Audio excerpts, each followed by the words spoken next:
बिस्मिल्लाहिर्रहमानिर्रहीम। आप लोग देख रहे हैं मेरा यूट्यूब चैनल बायोलॉजिक ब्रेकडाउन। हम क्लास 9 के चैप्टर 9 को पढ़ रहे हैं जिसका नाम है प्लांट रिप्रोडक्शन। आज हम जिस टॉपिक को पढ़ेंगे वो है बडिंग, और यही टॉपिक जो है वो क्लास 10 के चैप्टर 13 के अंदर दिया हुआ है जो कि है रिप्रोडक्शन।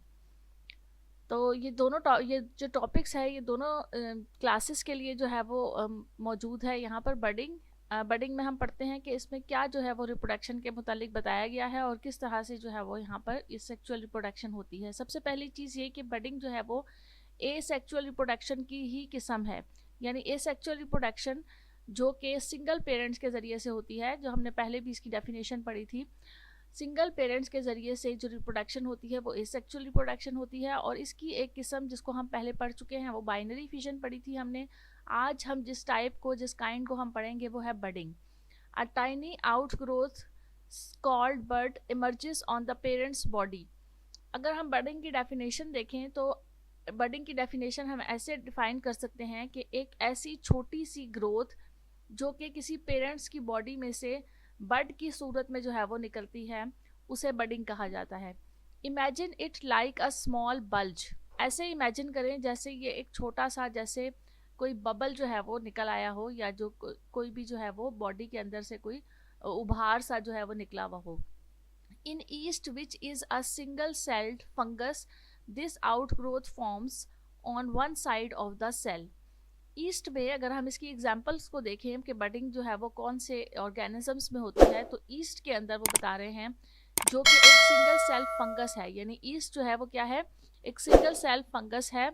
इसमें आउट ग्रोथ जो होती है एक साइड से होती है सेल के, और inside the cell nucleus split into two by mitosis.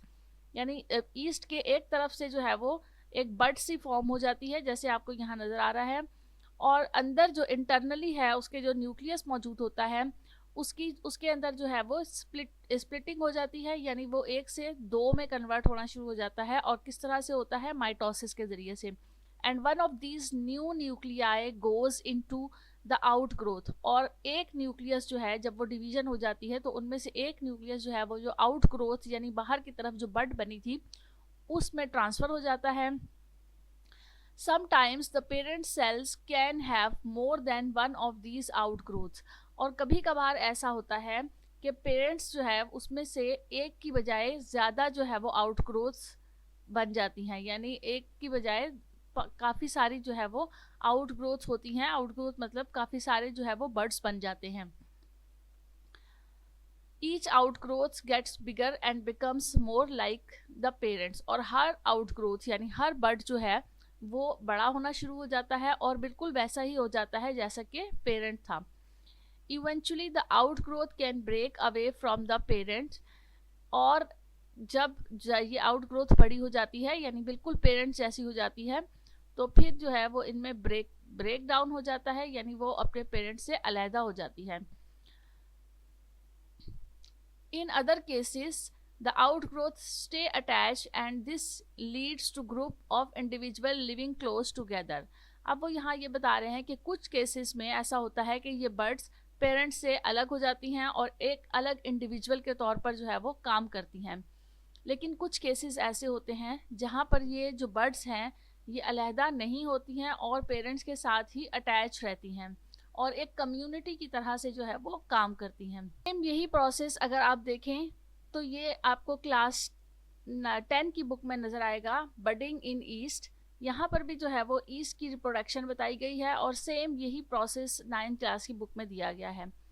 East reproduce asexually by budding. Budding begins by small area of the cell wall softening and budding outwards. यानी जो सेल वॉल का area है वहाँ से कुछ जगह से सॉफ्ट होना शुरू होता है और आहिस्ता आहिस्ता वहाँ एक बड बाहर की तरफ निकलना शुरू हो जाती है, allowing some cytoplasm to flow into it. और आहिस्ता आहिस्ता कुछ साइटोप्लाज्म उस बड में जाने लग जाता है।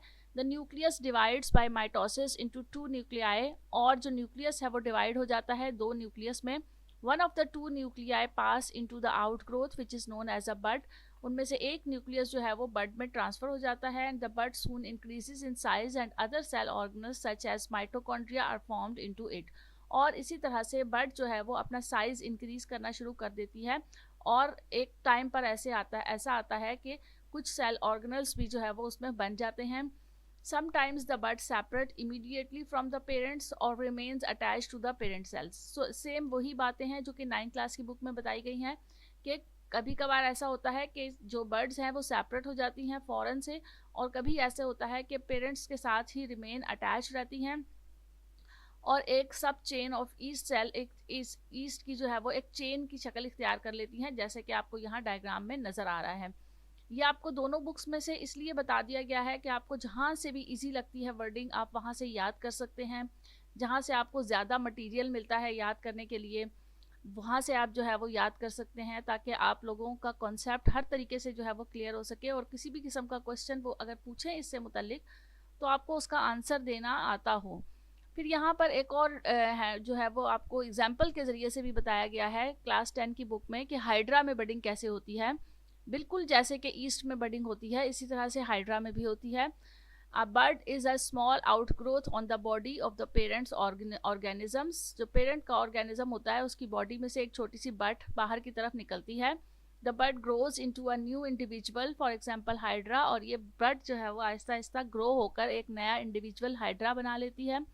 In hydra, the bud elongates rapidly to form a long cylindrical structure. और हाइड्रा में ये बड जो है वो एलोंगेट होके लंबी होके जल्दी से तेज़ी से एक सिलेंड्रिकल स्ट्रक्चर में तब्दील हो जाती है.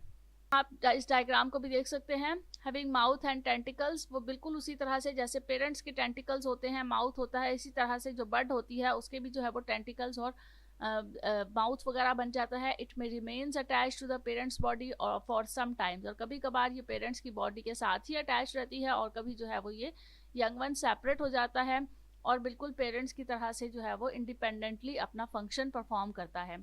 तो ये आप लोगों को एग्जांपल्स भी दे दी हैं. क्लास 9 के जो बच्चे हैं वो भी जो है वो इन एग्जांपल्स को देख सकते हैं, लिख सकते हैं. आपके पेपर में अगर किसी एग्जांपल्स के बारे में पूछा जाए या आप डायग्राम्स जो है वो ड्रॉ कर सकते हैं. आपके पास हर तरह से जो है वो नॉलेज मौजूद होनी चाहिए.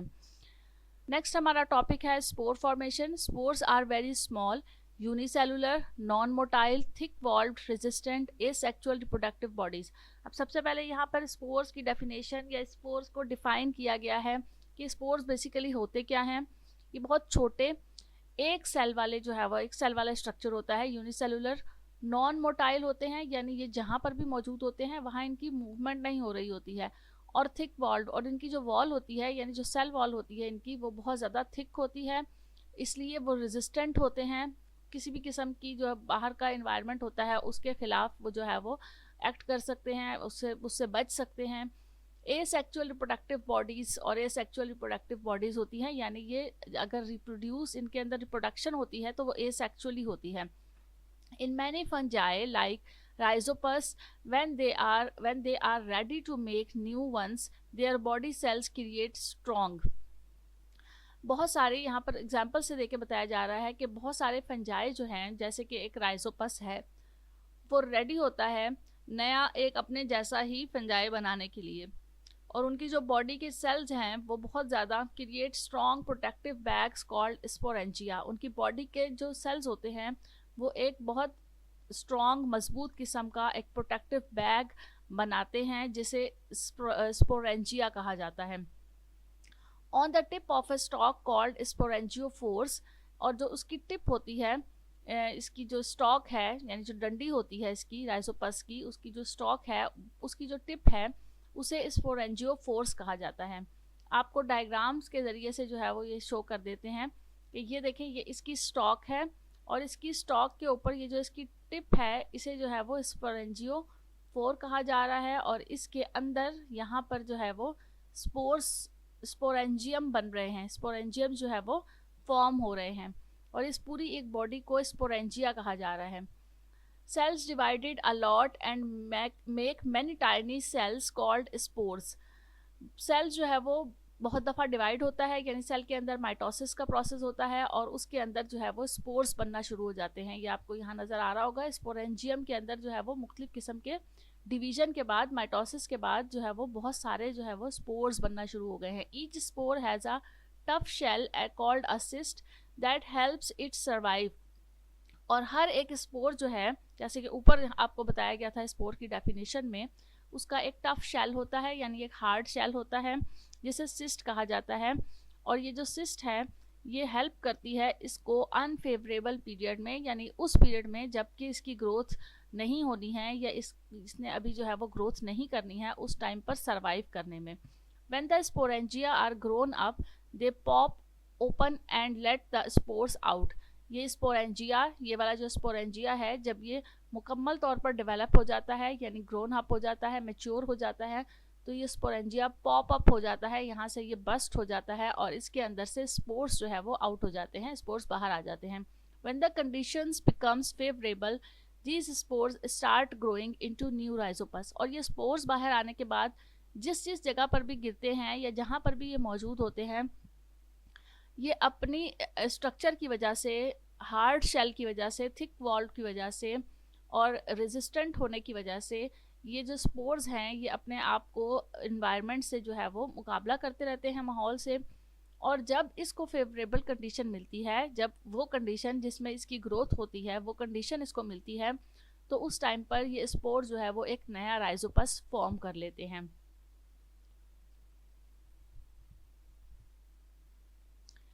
In unfavorable conditions, some types of filamentous bacteria such as actinomycete also make spores. These bacterial spores are also tough with thick valves. They form outside the bacterial cell. अब यहाँ आपको एक दूसरी एग्जांपल दी जा रही है। ऊपर जो आपको बताया गया था वो फंजाई की एग्जांपल राइजोपस के बारे में बताया गया था।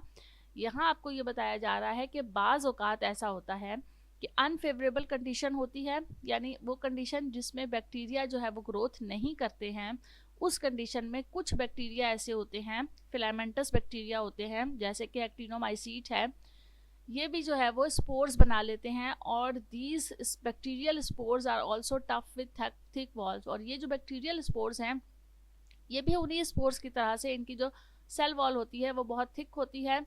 They form outside the bacterial cell, so they are called exospores. और चूंकि ये बैक्टीरिया के अंदर नहीं बनता है, यानी बैक्टीरिया से बाहर की तरफ जो है वो ये फॉर्म होता है स्पोर्स, इसलिए इसे एक्सोस्पोर्स कहा जाता है।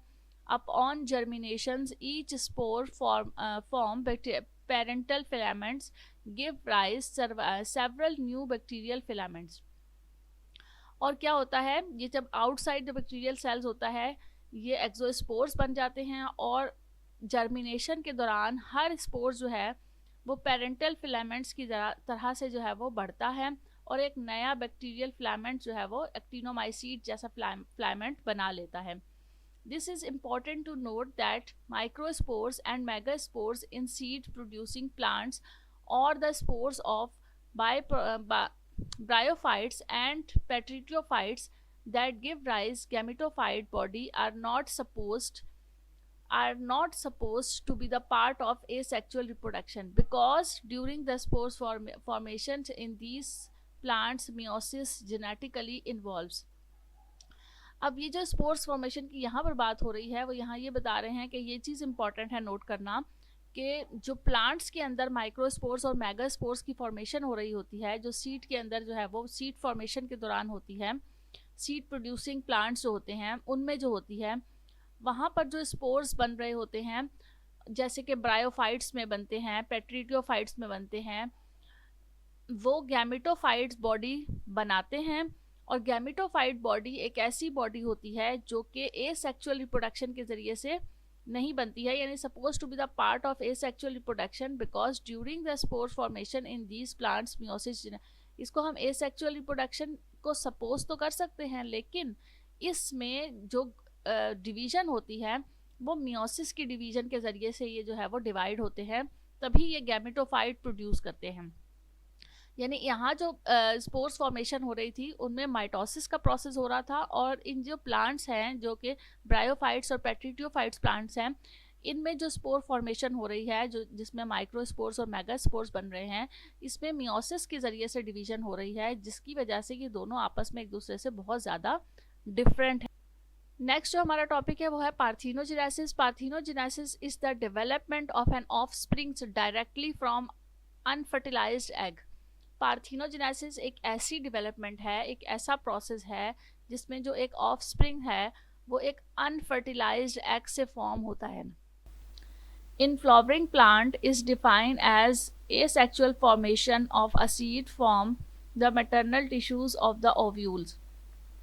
अगर हम फ्लावरिंग प्लांट की बात करें, यानी ऐसे प्लांट्स जिसमें फ्लावर्स प्रोड्यूस होते हैं, उसमें जो एसेक्सुअल फॉर्मेशन है वो सीड के ज़रिए से होती है, formation of a seed from the maternal tissues of the ovule. और वो फॉर्मेशन ऑफ सीड्स कहाँ से होती है?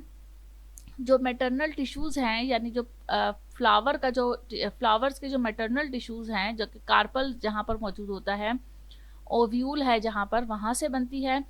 Avoiding the process of meiosis and fertilization. और इस जगह पर ये जो मैटरनल टिश्यूज़ ओव्यूल हैं, यहाँ पर फर्टिलाइजेशन का प्रोसेस नहीं होता है, यानी मियोसिस का प्रोसेस नहीं होता है, लीडिंग टू एम्ब्रियो डेवलपमेंट, कि जिसकी वजह से एक एम्ब्रियो डेवलप हो सके। नॉर्मल प्रोसेस में क्या होता है, जो पोलन ग्रेन्स हैं वो आकर एग के साथ आकर जो है वो अटैच होते हैं और एक एम्ब्रियो बना लेते हैं, एक जाइगोट बना लेते हैं। तो यहाँ वो ये कह रहे हैं कि जो मैटरनल टिश्यूज़ हैं, जो ओव्यूल्स हैं, वो अवॉइड करते हैं मियोसिस के प्रोसेस को और फर्टिलाइजेशन के प्रोसेस को। And this can happen due to various triggers such as changes in environmental conditions और हार्मोनल सिग्नल्स। और ये क्यों होता है?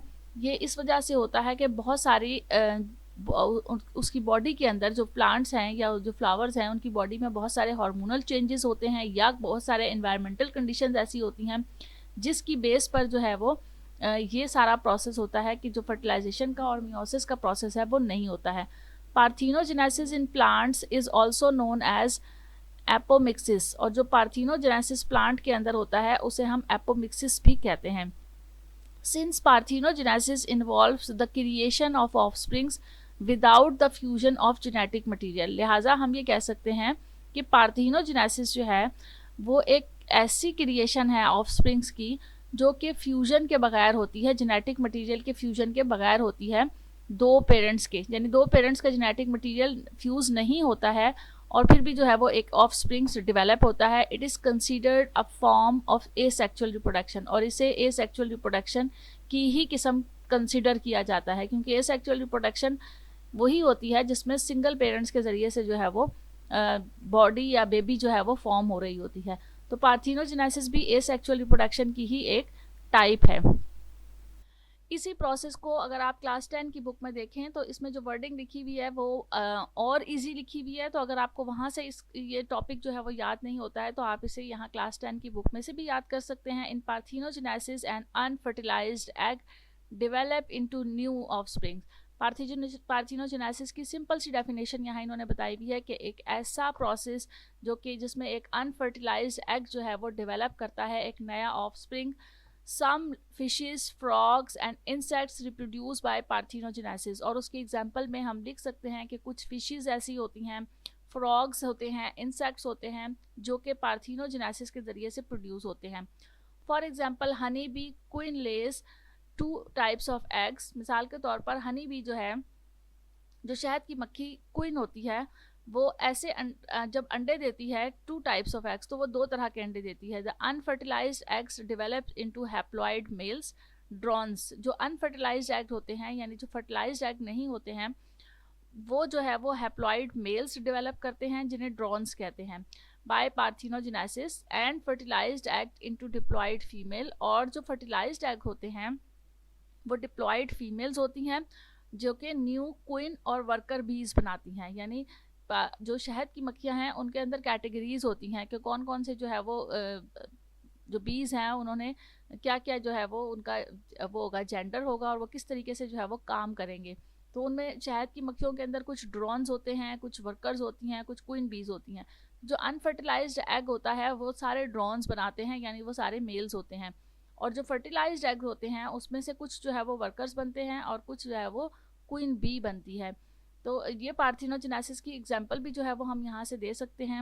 9th के बच्चे भी जो है वो इसमें से जो भी मटेरियल है वो आप लेना चाहें तो ले सकते हैं। तो ये हमारा टॉपिक एसेक्सुअल रिप्रोडक्शन का था। आज जो हमने पढ़ा है बडिंग, स्पोर फॉर्मेशन और पार्थेनोजेनेसिस। नेक्स्ट टॉपिक के साथ हम फिर मिलेंगे। Thank you so much. अल्लाह हाफिज़।